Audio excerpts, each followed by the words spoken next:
So today we got a York unit. Actually, I take that back. We have 4 York units that apparently are all doing the same thing. So I'm going to start with these 2 right over here. The issue is they'll run for about 10 or 15 minutes and then they shut off for about half hour or so, and then they come back on, run for another 10 or 15 minutes, and then they shut off. So I got up here and I had the energy management company kick in the unit for a call for cool. I checked my supply temps. My supply temp exiting the unit is 46, and take a look at that vent over there. And right before it gets into that, I guess what I call a duct box, that box that goes straight down into the building, right before it gets over there, I have 46 degrees as well. And then once we get into our control panel, let's see if it's going to pick it up on camera here. It is telling me that it is locked out on excessive temp in cool mode.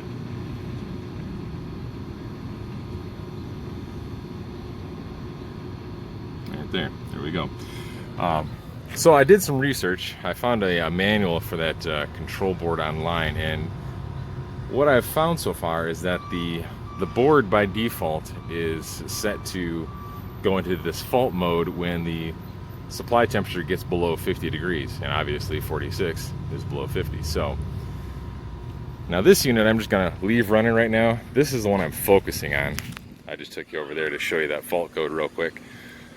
But what I'm thinking is that we're just not moving enough air through here, because when I pulled this panel off, I can feel inside here. I mean, this motor is nice and cool. This thing is just really cool. It's almost like it's not moving enough air. I checked rotation. We're going the right direction. I changed the belt. Belt's nice and tight. I might adjust that pulley. That might give us a little bit more airspeed. So I'm going to close that down. Actually, what I'm going to do first, I'm going to take an amp draw of that motor with this cover back on, and then I'm going to pull that cover back off, close that pulley, and then do another amp draw and see what our temperatures are then. I'm assuming once I close that pulley, I'll get a little bit more air out of this thing. I mean, I don't see anything else. I pulled the filter panel off, checked to make sure there's no obstructions in my vent. I haven't done a static pressure test yet. That's on my list of things to do. So let me get an amp draw of this motor, and I'll bring it back around when I figure out something. All right. Our unit just came on. Our blower right now is pulling 4.5 amps. I'm going to double check the voltage. On the motor data plate, it says 7 to 7.5, rated at 208. I'm not sure if we're dealing with 460 or 208 just yet. Yeah, so this is a 208 system. Now, assuming our motor is wired correctly for 208 instead of 460, our amp draw should be 7 or 7.5. So, shut this off. I'm going to close that motor pulley, and then we will redo this little test. I have my blower motor pulley adjusted now. I didn't get the amp draw result I was hoping for. Set about 4.9. Before I adjusted the motor pulley, before I closed it down, I had 4.4. I was kind of hoping that I would get closer to 7, because the motor data tag says at 208 I should have 7 to 7.5 amps.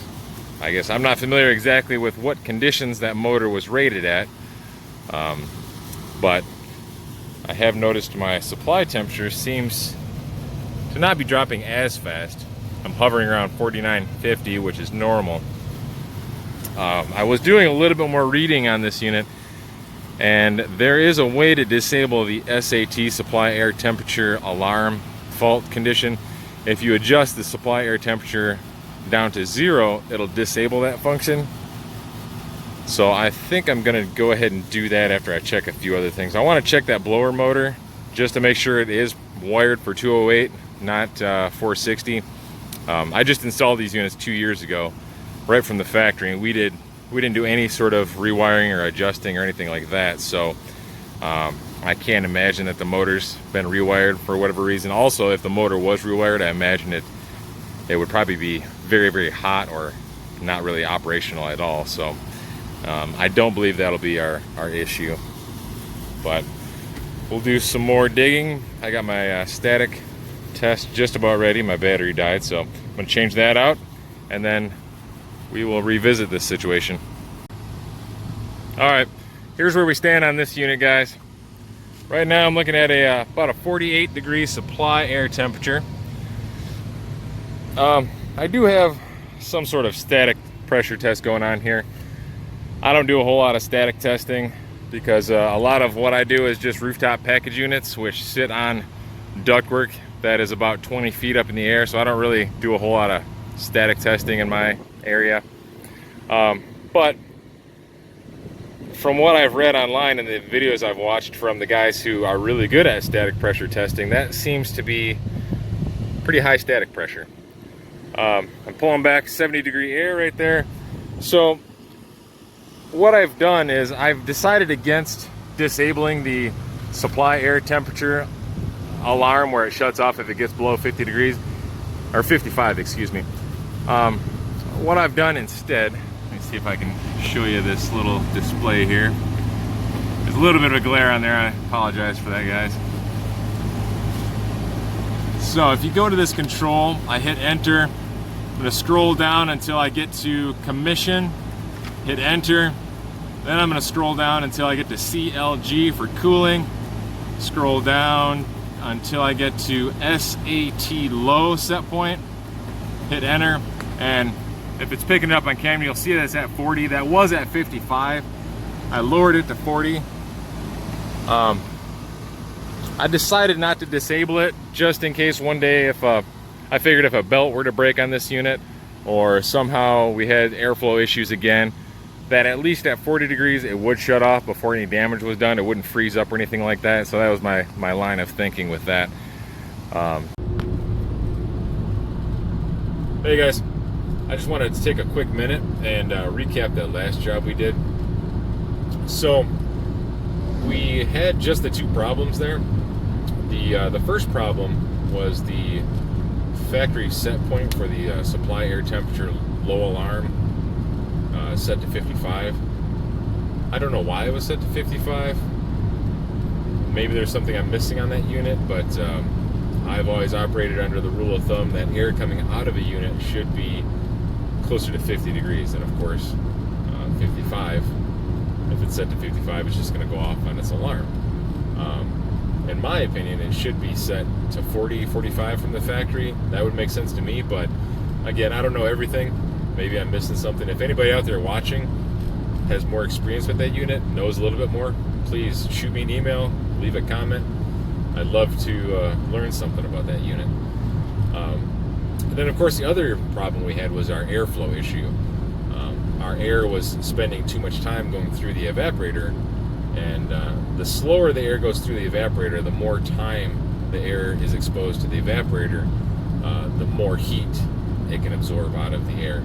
So that's why we had such low supply air temperatures. And that was because our blower motor pulley was opened up all the way. So essentially when you open up that pulley all the way, you're making it smaller.